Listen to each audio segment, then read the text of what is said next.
पास vacuum cleaner company में Dyson का नाम आता है, जिसके फाउंडर हैं जेम्स डायसन। लेकिन सक्सेस रातों रात नहीं मिलती।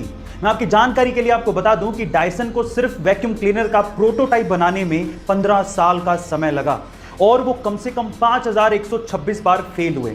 15 साल और 5127 ट्राई के बाद उन्होंने वो वैक्यूम क्लीनर सक्सेसफुली बनाया और आज डायसन कंपनी 70,000 करोड़ की कंपनी है। गाइस, वो कहते हैं ना कि अगर आप कोशिशें नहीं छोड़ते तो एक दिन सफलता आपके कदम जरूर चूमती है। गाइस, आपको डायसन की ये स्टोरी कैसी लगी कमेंट सेक्शन में जरूर लिखिएगा। और ऐसे अमेजिंग सवाल यह है कि पासपोर्ट और वीजा में आखिर फर्क क्या होता है? अगर नहीं जानते तो चलिए मैं आपको बताता हूं। सबसे पहले है पासपोर्ट। पासपोर्ट एक तरह का आइडेंटिटी कार्ड है जो कि आपको काम आता है बाहर, यानी कि विदेशों में। जब आप बाहर जाते हो और अगर आपको वहां पर अपनी नेशनैलिटी को प्रूव करना पड़ जाए तो वो आप करते हो अपने पासपोर्ट के थ्रू, यानी कि पासपोर्ट आपको डोमेस्टिक फ्लाइट्स पे काम नहीं आता। दूसरा है वीजा।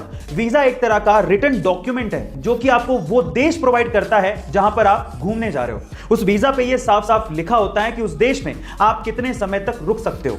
ये होता है वीजा। गाइस, आपको ये इंफॉर्मेशन कैसे लगी कमेंट सेक्शन में जरूर लिखिएगा। और ऐसे अमेजिंग वीडियोस के लिए इसको लेके काफी ज्यादा मिथ है, चलिए आज उसके बारे में बात करते हैं। सबसे पहला, ऐसा आपने बार बार सुना होगा कि हर दिन एक सेब खाने से आप डॉक्टर से दूर रहेंगे, लेकिन ऐसा नहीं है। सेब खाने से आपको विटामिन सी और फाइबर की पूर्ति जरूर हो सकती है, लेकिन इसके अलावा भी बहुत सारे न्यूट्रिशंस आपकी बॉडी को चाहिए रहते हैं जो कि सेब में नहीं होते। तो सेब अकेला इसकी पूर्ति नहीं कर सकता। दूसरा, ऐसा कहा जाता है कि बरसात में अगर आप दही खाते हैं तो आप बीमार पड़ सकते हैं, लेकिन यह भी गलत है। दही में ऐसे बैक्टीरियाज होते हैं जो कि आपके गट की इम्यूनिटी को बढ़ाता है और आपके डाइजेशन सिस्टम को ठीक करता है, इसलिए यह भी एक मिथी है। गाइस, आपको दोनों फैक्ट कैसे लगे कमेंट सेक्शन में जरूर लिखिएगा। और ऐसे अमेजिंग हेल्थ वीडियो जिससे आपका दिन और कोशिश करें तो आपकी जिंदगी भी संवर सकती है। सबसे पहला, अगर आपको अपना मिजाज यानी कि मूड को ठीक करना है तो उसका सबसे अच्छा उपाय है एक्सरसाइज। दूसरा, अगर आपको अपना डिसीजन पावर और कंफ्यूजन का लेवल ठीक करना है तो उसका सबसे अच्छा उपाय है मेडिटेशन। तीसरा, अगर आपको दुनिया को समझना है तो उसका सबसे अच्छा उपाय है बुक्स यानी कि किताबों को पढ़ना। चौथा, अगर आपको दूसरों की मदद करनी है तो उसका सबसे अच्छा उपाय है अपनी मदद पहले कर लें।